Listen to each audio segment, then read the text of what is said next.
In this video, we will walk through the essentials of cleaning services in Denmark, focusing on how to hire the right provider, what to expect in terms of pricing, and how to manage staff effectively if you decide to build your own in-house team. Whether you are an expatriate settling into Danish life, a small business owner, or a facilities manager responsible for larger premises, understanding how the Danish market for cleaning operates will help you secure reliable, high-quality service and avoid unnecessary costs or complications. Let's start with hiring. The Danish cleaning market is relatively mature, with a mix of large national companies, regional providers, and individual cleaners operating either independently or through digital platforms. For businesses, especially offices, retail locations, or hospitality venues, it is generally advisable to work with established companies that can demonstrate compliance with Danish labor law, proper insurance, and standardized processes. When shortlisting providers, focus on 3 dimensions: reliability, transparency, and compliance. Reliability means checking references, online reviews, and, where possible, speaking to existing clients in similar industries or of similar size. Transparency involves insisting on a clearly documented scope of work, including task lists, frequency of cleaning, service hours, and clear service level expectations. Compliance is critical in Denmark.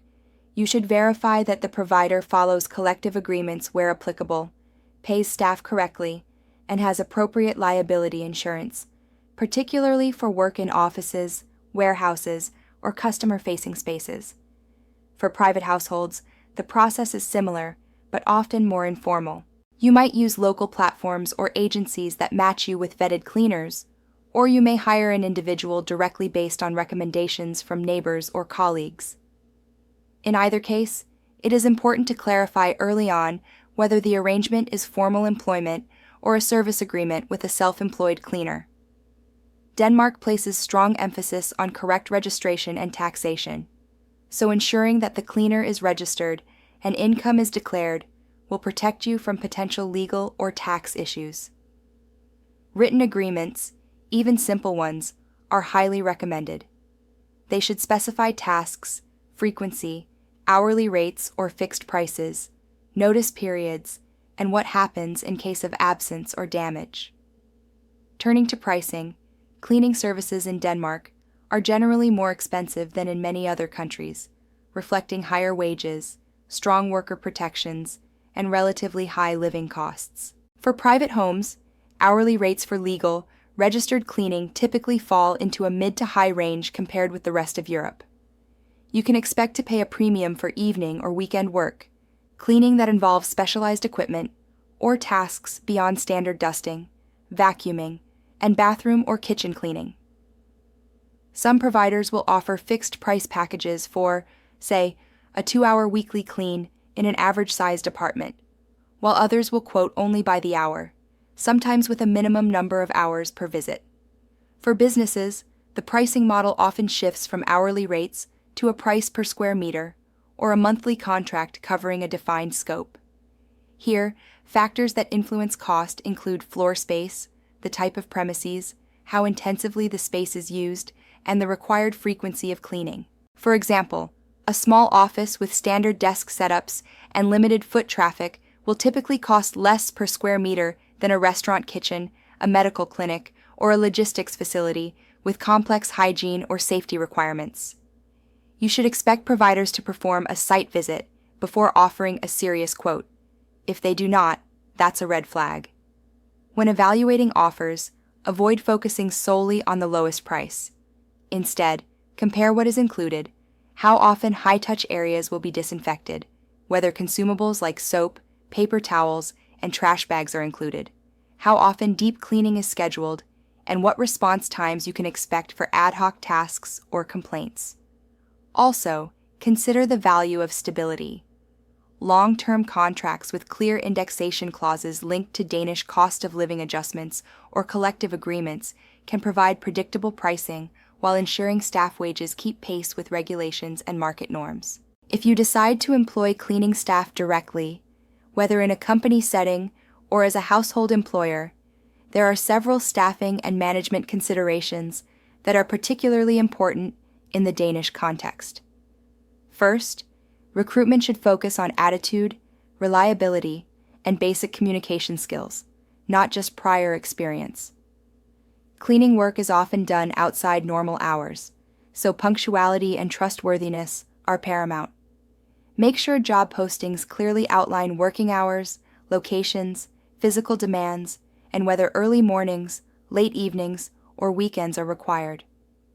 Familiarize yourself with relevant Danish labor laws, including working hours, overtime rules, holiday entitlements, sick pay, and pension contributions where applicable. Denmark has strong worker protections, and non-compliance can be costly, both financially and reputationally. Once staff are hired, structured onboarding is crucial, even for what may seem like straightforward tasks. Provide clear instructions on cleaning standards, safety procedures, use of chemicals, and care of equipment. Walk through the premises together, explain expectations for each room or area, and standardize routines as much as possible. Written checklists can be extremely effective, reducing misunderstandings and helping maintain consistency when staff change or provide holiday cover. Training should also address ergonomics. Cleaning can be physically demanding, and Denmark places emphasis on workplace safety. Teaching proper lifting techniques, safe use of ladders or stools, and correct handling of cleaning agents not only protects staff, but also reduces absenteeism and long-term health issues. From a leadership perspective, cultural awareness matters. In Denmark, open communication, mutual respect, and relatively flat hierarchies are the norm, even in roles that may be considered low seniority. Take time to listen to feedback from your cleaning team. They often see details about the building, workflows, or user behavior that others miss. This input can lead to more efficient schedules, better placement of waste bins, or improved hygiene in high-traffic areas. Performance management should be structured but fair. Define what good looks like.